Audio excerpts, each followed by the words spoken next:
नमस्कार दोस्तों, मैं ऋतिक मेहता। आपने सही देखा, विनाश या विकास। आज के समय में हमारे भारत देश में यही चल रहा है। विकास के नाम पे विनाश ही हो रहा है। वो कैसे? जैसे अब अभी बड़े शहरों में रह रहे होंगे तो आपको लगता होगा कि गांव के लोग शुद्ध हवा, फ्रेशनेस हवा लेते होंगे। तो ऐसा है, बिल्कुल है, ठीक है। जहाँ भी पहाड़ी हैं, पेड़ पौधे हैं, जंगल हैं, उसे भी अब नष्ट किया जाता है, नष्ट किया जा रहा है। वो क्यों? डेवलपमेंट के नाम पे। और वो डेवलपमेंट किसके लिए हो रहा है? आम जनता के लिए नहीं। वो किसका मुनाफा कराने के लिए हो रहा है? हमारी मुनाफा कराने के लिए, जनता की मुनाफा कराने के लिए, किसानों के लिए नहीं। वो सिर्फ और सिर्फ हो रही है पूंजीपतियों के लिए। जो भी अभी चल रहा है हमारे देश में, बहुत ही चिंता का विषय है। और वो कैसे है, चलिए आज इस मुद्दे को बहुत ही कम समय में आइए चलिए समझते हैं। बहुत ही गंभीरतापूर्वक इस वीडियो को देखिएगा। तो आज के इस टॉपिक में हमने कवर किया है अरावली को बचाने की बात चल रही है। अच्छा, अरावली को बचाने की बात चल क्यों रही है और इसका मुद्दा क्या है, तो चलिए समझते हैं।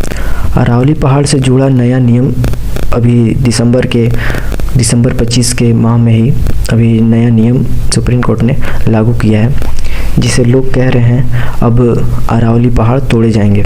लेकिन सच्चाई क्या है, इससे जानने के लिए पूरा वीडियो को लास्ट तक जरूर देखिएगा, क्योंकि ये मामला पानी और हवा, भविष्य, आपके आने वाली पीढ़ियों से जुड़ा हुआ है। तो अरावली पहाड़ है क्या?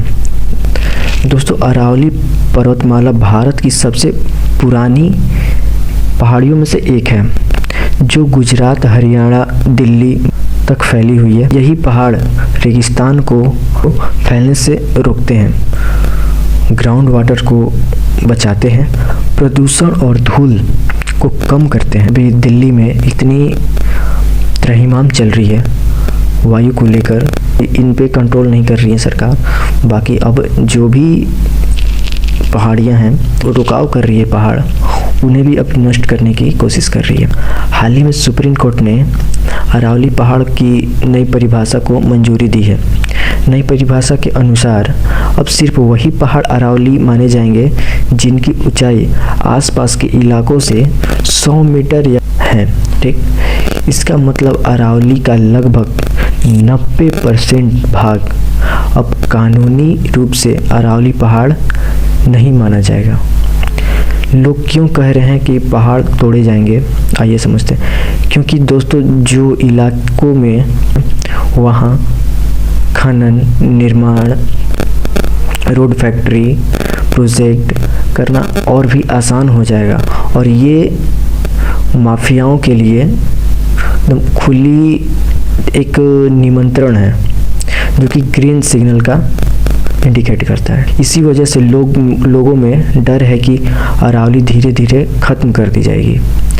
पर्यावरण पर इससे क्या प्रभाव पड़ेगा, चलिए उसको समझते हैं। अगर ऐसा हुआ तो गंभीर परिणाम हो सकते हैं। ऐसा क्यों?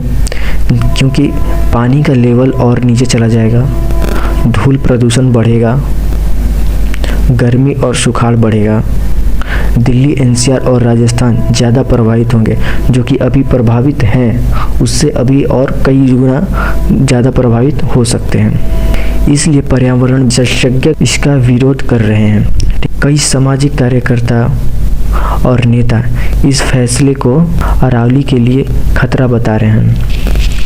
वहीं सरकार और कोर्ट का कहना है कि ये पहाड़ तोड़ने का आदेश नहीं है, बल्कि तकनीकी परिभाषा का मामला है। ठीक है दोस्तों, मुद्दा बिल्कुल पानी की तरह साफ है। अगर आज अरावली नहीं बची तो कल पानी, हवा, जीवन मुश्किल में पड़ जाएगा। अच्छा है दोस्तों, हैरानी की बात तो ये है कि जो पार्टी, मौजूदा सरकार जो है, खुद को पर्यावरण रक्षक मानती है, उसी के शासनकाल में आज अरावली की पहचान ही मिटाई जा रही है।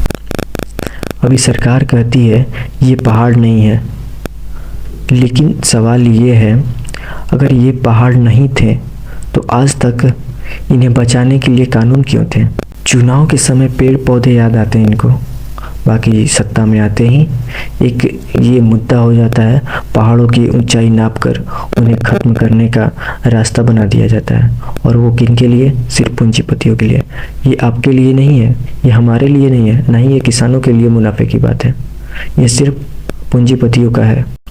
आम जनता का, किसान का, आने वाली पीढ़ियों का अगर यही विकास है तो सवाल ये है, बिना पानी, बिना हवा, बिना पहाड़ के किसके लिए विकास? हमारे लिए?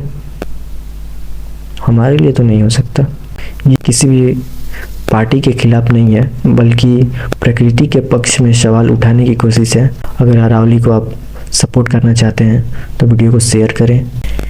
ये सब देखने के बाद तो सही में लग रहा है कि ये सही कहते थे। कान खोल के सुन ले, 50 तक कहीं नहीं जा रहा मोदी। अबे 26 में तो दुनिया खत्म है। दुनिया तो आप क्या सोचते हैं?